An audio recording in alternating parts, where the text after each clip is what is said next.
Madam Deputy, it's been 28 years. June the 4th makes us feel a lot of pain.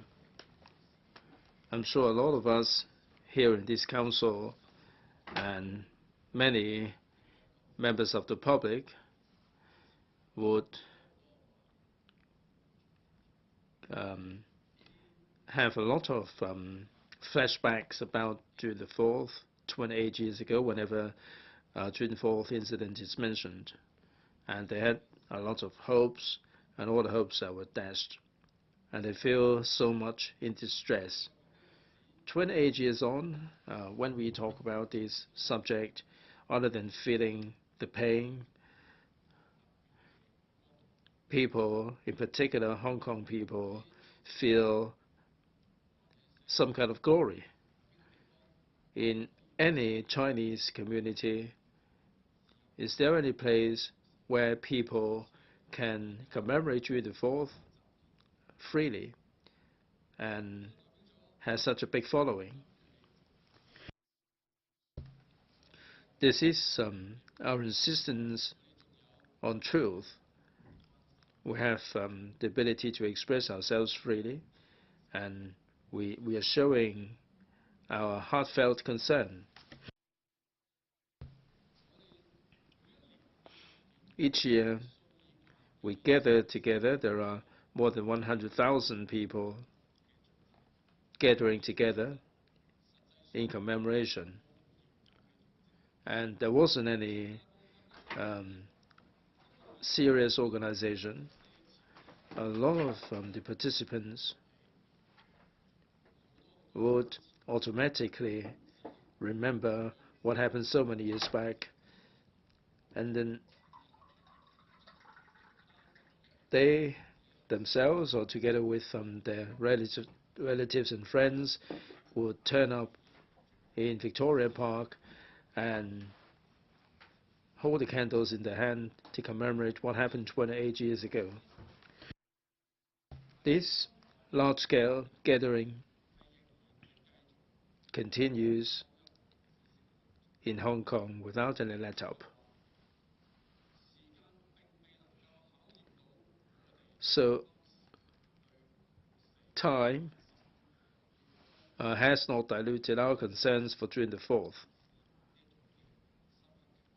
And our deep concern for June 4th incident, and this will continue in the days to come.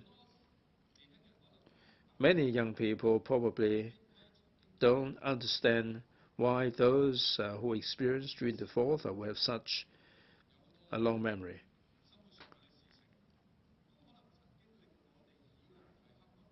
There are certain things that we may have an indelible impression, but 1 year or 2 years later, we tend to forget about them. But June the 4th, we didn't make any preparation. It just happened.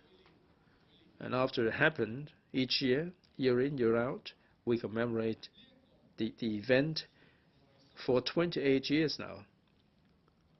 And this is something from the bottom of our heart. This stems from the deep memory we had before June the 4th, and how intense was the memory.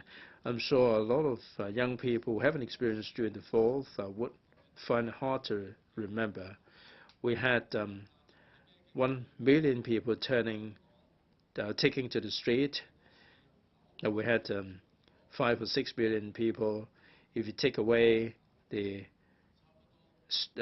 children, the old and infirm, almost all the able-bodied adults have taken to the street. Ms. Tanya Chen said she was a matriculation student. She was taking part in the march in the rain, in the storm.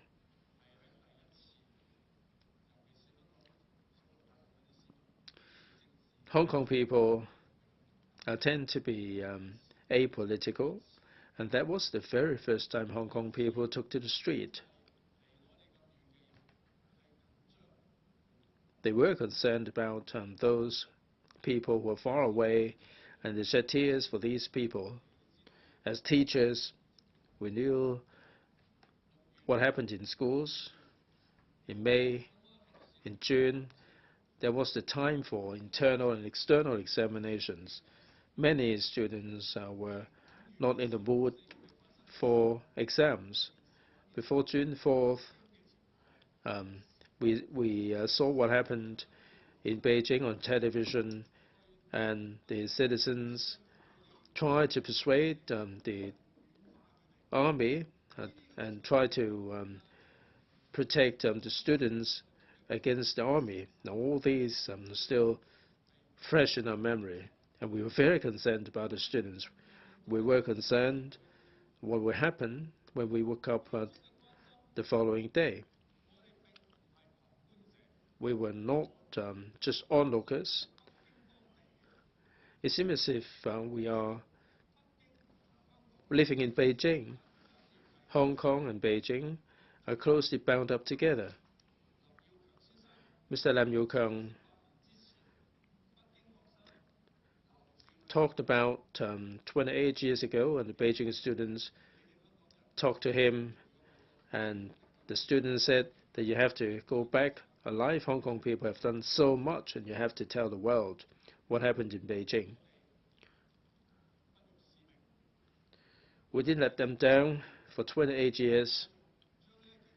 We continue to tell the whole world what happened.